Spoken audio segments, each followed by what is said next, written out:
Salut les polyglottes et bienvenue dans cette nouvelle vidéo dans laquelle on va parler de vocabulaire. Parce que voilà, c'est un thème essentiel, on n'a jamais fini d'apprendre des mots et des expressions quand on étudie une langue. Il y a quelques jours, je vous ai fait passer un questionnaire via la newsletter sur le blog qui va m'aider, grâce à vos retours, à améliorer mon grand cours sur le vocabulaire, que certains d'entre vous connaissent peut-être, Vocabulaire Express. Donc tout d'abord, je vous remercie pour vos réponses qui ont été nombreuses. Et il y en a beaucoup auxquels je m'attendais et aussi beaucoup qui m'ont un peu plus surpris et donc ça va me donner matière à réflexion pour vous proposer des nouveaux modules, du nouveau contenu dans cette formation. Et aujourd'hui, je voulais tout particulièrement revenir sur l'un des points qui est revenu très souvent, une question qui est revenue très souvent et qui pour moi est plutôt du domaine de la théorie, donc autant faire une vidéo là-dessus parce que je préfère réserver tout l'aspect boîte à outils, feuille de route à mes formations et garder des sujets plus généraux, plus comme une discussion pour les vidéos. Donc cette question, c'était combien de mots faut-il savoir pour parler une langue? Et c'est une question qui est très intéressante pour deux raisons. La première, c'est qu'elle montre que beaucoup de gens, quand ils se lancent dans l'apprentissage des langues, sont dans le flou et ne savent pas vraiment par quel bout prendre la langue et se posent cette question légitime. Bon, il faut que j'apprenne combien de mots pour considérer que je parle cette langue? Et ensuite, c'est une question qui est très, disons, 21e siècle, parce que finalement, avant, c'était très difficile de quantifier les mots qu'on apprenait. Est-ce que vous avez la moindre idée des mots que vous avez appris, par exemple, en anglais au collège et au lycée? Moi, absolument pas. Mais maintenant, vu qu'il y a plein d'applications du style Anki, Memrise, etc., il est beaucoup plus facile de quantifier, et donc d'avoir une idée du nombre de mots qu'on connaît et qu'on doit connaître. Et cette question m'amène déjà à détruire un premier mythe qui est qu'il faudrait connaître tous les mots d'une langue pour la parler couramment. C'est évidemment complètement faux. Parce que je suppose que vous êtes français, francophone, ou alors d'ailleurs j'avais fait une vidéo pour vous si vous utilisez ma chaîne pour apprendre le français, je vous invite à la regarder. Mais en tout cas voilà, dans cette vidéo, je pars du principe que votre langue maternelle c'est le français et que vous connaissez normalement beaucoup de mots français. Mais est-ce que vous les connaissez tous? Est-ce que vous pouvez prétendre connaître tous les mots français qui existent ou ont existé par le passé? Bien évidemment que non. Est-ce que par exemple vous connaissez des mots comme acol, padelin ou immarcessible? Voilà, c'est des mots que j'ai trouvés que je connaissais absolument pas personnellement, juste pour cette vidéo. Et ça montre bien que cette vision de la langue comme un pack, une sorte de... que vous savez comme dans un jeu vidéo, il faut avoir toutes les étoiles pour passer au niveau suivant et le terminer, etc. C'est bien évidemment pas tenable. Et on peut même se demander combien de mots comporte une langue. Il n'y a pas vraiment de réponse parce que les mots se font, se défont, naissent ou sont oubliés. On ne peut jamais vraiment savoir. Mais par exemple, pour le français, le site Le Grand Robert de la langue française dit sur sa page principale comporter plus de 100 000 mots. Et il y a des estimations qui montrent le nombre de mots en français ou en anglais à plus d'1 million, voire plusieurs millions. Voilà, on peut finalement arriver avec toutes les variantes à des millions de mots. Et évidemment, si on se dit pour que je sache parler cette langue, il faut que je connaisse des millions de mots, ça a de quoi décourager. Et en fait, si on y regarde de plus près, si on prend par exemple les 100 000 mots de ces dictionnaires, en fait, il y a des études linguistiques qui ont montré qu'un adulte ayant une bonne culture générale connaissait environ 30 000 mots. Bon, c'est déjà beaucoup, mais ça veut dire que vous qui me regardez, vous connaissez environ 30 000 mots dans votre langue maternelle, sans doute le français. Mais en réalité, on utilise environ 5000 mots dans la vie du quotidien, c'est-à-dire qu'on connaît beaucoup de mots qu'on n'utilise jamais. Par exemple, des mots, je sais pas, comme photosensibilité, on peut les connaître, mais c'est très rare que ça revienne dans la vie courante. Et même sur ces 5000 mots de la vie quotidienne qu'on utilise de manière générale, en fait, en réalité, au jour le jour, on en utiliserait plutôt 600. Ce que ça veut dire, c'est que si vous voulez vous lancer dans l'apprentissage d'une langue étrangère, il ne faut pas viser les 100 000 mots du dictionnaire. Il faut tout d'abord viser les 600 mots. Et là, tout de suite, ça devient beaucoup plus motivant parce que connaître 600 mots, ça prend pas tellement de temps. Donc, pour mémoriser ces 600 mots, mettons que vous en appreniez 5 nouveaux par jour. Ça peut paraître effrayant, mais je peux vous assurer que vous pouvez faire beaucoup plus. 5, c'est vraiment un minimum. Donc, 600 divisé par 5, ça fait 120. Ce que ça veut dire, c'est qu'il faut le tiers d'une année, soit 4 mois, pour arriver à avoir le niveau de base de survie dans une langue. C'est-à-dire que vous allez pouvoir aller dans le pays, pas forcément avoir des conversations très profondes, mais au moins avoir le niveau de survie. C'est déjà pas mal finalement en 4 mois. Et donc si vous continuez à apprendre 5 mots par jour, au bout d'un an, vous en connaissez, j'ai fait le calcul, 1825. Ce qui signifie que en moins de 3 ans, vous aurez atteint les 5000 mots par jour qui vous permettent de vous débrouiller dans quasiment toutes les situations du quotidien. Et ça, c'est seulement avec 5 mots par jour, je le rappelle. En fait, ce que ça veut dire, c'est que si vous apprenez les bons mots, finalement, il ne faut que quelques années pour vraiment maîtriser la langue, au moins en surface, mais avec ça, vous pouvez vraiment avoir des conversations, sortir, même trouver un emploi, etc. Ça suffit amplement. Et bon, tout le reste, la spécialisation, les termes techniques, etc., vous aurez tout le temps à les apprendre par la suite. Donc évidemment, ça demande de la patience, parce que le vocabulaire, ce n'est pas quelque chose qu'on peut apprendre vite. Ça demande d'apprendre régulièrement des nouveaux mots et surtout les réviser sans arrêt, jusqu'à ce que ça rentre en mémoire. Donc il n'y a pas de raccourci pour apprendre du vocabulaire, mais finalement ça montre bien qu'avec la bonne feuille de route, ça prend pas tellement de temps en fait d'apprendre une langue. Et ensuite, il y a toute la problématique de la fréquence. Parce que vous vous doutez bien que s'il y a des mots, 600 mots qui reviennent sans arrêt dans les conversations, c'est parce qu'ils sont beaucoup plus utiles au quotidien que tous les autres. Et donc votre objectif, ça va être de vous concentrer sur les mots qui reviennent le plus souvent dans la langue de manière générale et dans votre quotidien à vous. Et en d'autres termes, on va se concentrer sur une infime minorité des mots de la langue et négliger, au moins dans un premier temps, l'immense majorité, tout le reste de la langue. Et pour vous donner des chiffres pour illustrer tout ça, il y a la fameuse loi de Zipf, donc du linguiste américain George Kenney Zipf, qui en fait a fait une étude sur la fréquence des mots dans le livre Ulysse de James Joyce. Ulysse, c'est un pavé de plus de 600 pages, celui-là je l'avais acheté à 3 € à Dublin, donc le meilleur rapport primo que j'ai jamais vu. Voilà, donc il a pris ce gros livre et il a fait une étude sur la fréquence des mots. Et ce qu'il a trouvé en classant les mots par fréquence, c'est que le mot qui revenait le plus souvent revenait plus de 8000 fois. Le 10e mot le plus courant revenait plus de 800 fois. Le 100e mot revenait plus de 80 fois.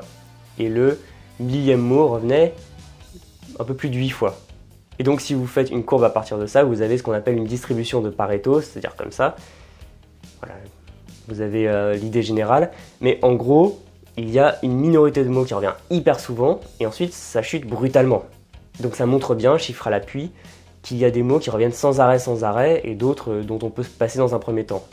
Et donc c'est à vous de faire ce travail, de sélectionner les mots qui reviennent sans arrêt, et d'évacuer les autres, et vous aurez tout le temps par la suite de vous y attaquer. Et donc, c'est dans votre intérêt d'avoir une stratégie d'apprentissage du vocabulaire personnalisée.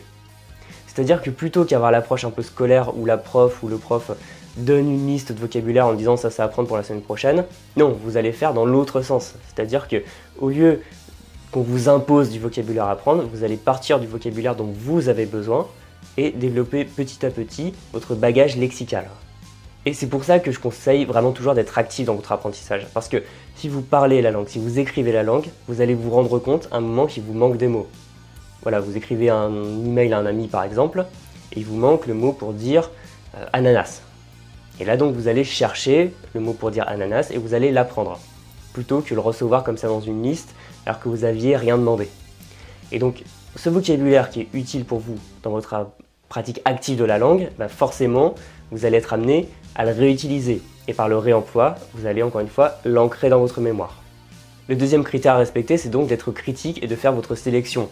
Parce qu'il y a beaucoup de gens, moi le premier, qui utilisent des applications pour apprendre les langues, mais parfois les mots qui sont proposés ne sont pas forcément les plus utiles. Donc moi, quand je tombe sur un mot, sur une application qui n'est pas forcément le plus urgent pour moi, je le revois vite fait, mais je ne me concentre pas plus dessus. Alors que si je trouve un mot dont je me dis « Ah, celui-là j'en ai besoin », je vais vraiment mettre l'accent dessus. Donc n'hésitez pas franchement à faire des coupes franches, parce que c'est vraiment énervant finalement que les contenus pour apprendre les langues nous enseignent comment dire des mots comme par exemple ananas ou tigre ou je sais pas quoi, avant de recharger son téléphone portable. Alors que finalement, dans la vie courante, on va plus parler de chercher à recharger son portable que à parler de tigre, voilà. Donc encore une fois, être critique et vraiment n'avoir aucune pitié si un mot vous semble superflu dans un premier temps.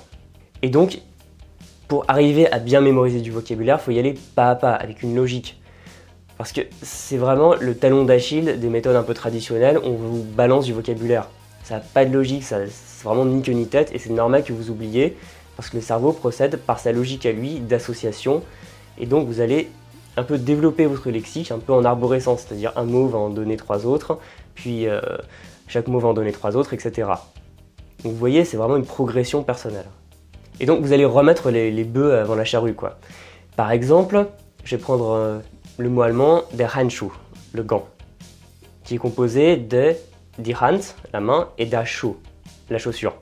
Donc en fait, en allemand, un gant, c'est une chaussure pour les mains. Donc vous n'êtes pas obligé de savoir ça, ça relève même un peu plutôt de l'anecdote. Mais en fait, tout simplement, si vous connaissez les mots Hand et Schuh, qui sont vraiment super importants, donc la main et la chaussure, pour la vie quotidienne, et ben ça va être beaucoup plus simple par la suite d'apprendre le mot der Handschuh, le gant. Vous voyez ? Il n'y a pas forcément besoin de connaître chaque mot pour connaître des mots plus longs, des expressions plus longues, mais il y a vraiment cette logique qui est vraiment super importante pour le cerveau, vous vous en rendez pas compte parce que c'est inconscient, mais qui permet peu à peu de bâtir une connaissance du vocabulaire qu'on retient. Et c'est pareil, vous allez vous poser la question, par exemple, vous apprenez un mot, vous allez vous demander, est-ce que je peux trouver des antonymes? Par exemple, vous apprenez le mot pour dire chaud, bah, logiquement, vous allez vous dire comment est-ce qu'on dit froid. Vous apprenez le mot pour dire clair, vous demandez comment est-ce qu'on dit sombre. Comme ça, dans une conversation, vous pourrez parler de chaud et froid, clair et sombre. Et aussi, vous allez pouvoir trouver des synonymes pour enrichir votre langue. Par exemple, vous savez dire après dans la langue. Mais vous allez, à un moment, vouloir avoir un vocabulaire plus riche. Au lieu juste de dire après, vous allez vous demander comment on dit puis, ensuite, etc. Donc, exprimez bien sûr dans votre langue cible. Il y a mille et une façons de le faire en fonction des langues. Mais là, ça va vous permettre, vous connaissez un mot. Dans un premier temps, vous pouvez l'utiliser tout le temps pour dire des choses simples. Et ensuite, vous pouvez vous demander, est-ce qu'il n'y a pas des manières plus raffinées, plus nuancées de dire ça? Et comme ça, en procédant un peu par synonyme, par antonyme et par enrichissement progressif de votre vocabulaire, ça va vous rentrer en tête. Ce ne sera pas un vaste chaos, ce sera vraiment une procédure pas à pas. Et donc pour résumer tout ça, en fait, ce que vous allez vous créer, c'est un bain linguistique, un bain d'immersion, une bulle dans laquelle vous allez voir revenir des mots essentiels, utiliser des mots essentiels et ceux qui sont essentiels pour vous, et à force de les réentendre, de les voir, de les utiliser, etc., ça va vraiment vous rester en tête parce que c'est comme ça que le cerveau apprend. Et bien sûr, il faut faire un travail de personnalisation parce que vous n'avez pas forcément la même vie, la même réalité que le voisin. Pour vous donner un exemple personnel, j'ai appris très tôt en japonais des phrases telles que Kiji o kaku ou Video o toru, ce qui veut dire écrire un article ou tourner une vidéo. Parce que moi, voilà, je suis blogueur, je fais des vidéos, donc c'est normal que j'ai à apprendre ça. Si vous êtes ingénieur, vous n'aurez pas forcément besoin de savoir ça tout de suite. Et donc, ce que je vous conseille, c'est vraiment de reprendre votre apprentissage du vocabulaire, de vous faire cette feuille de route en vous demandant quels sont les mots qui sont importants, quels sont les mots qui sont importants pour moi, de faire ce travail un petit peu de recherche et de les apprendre peu à peu.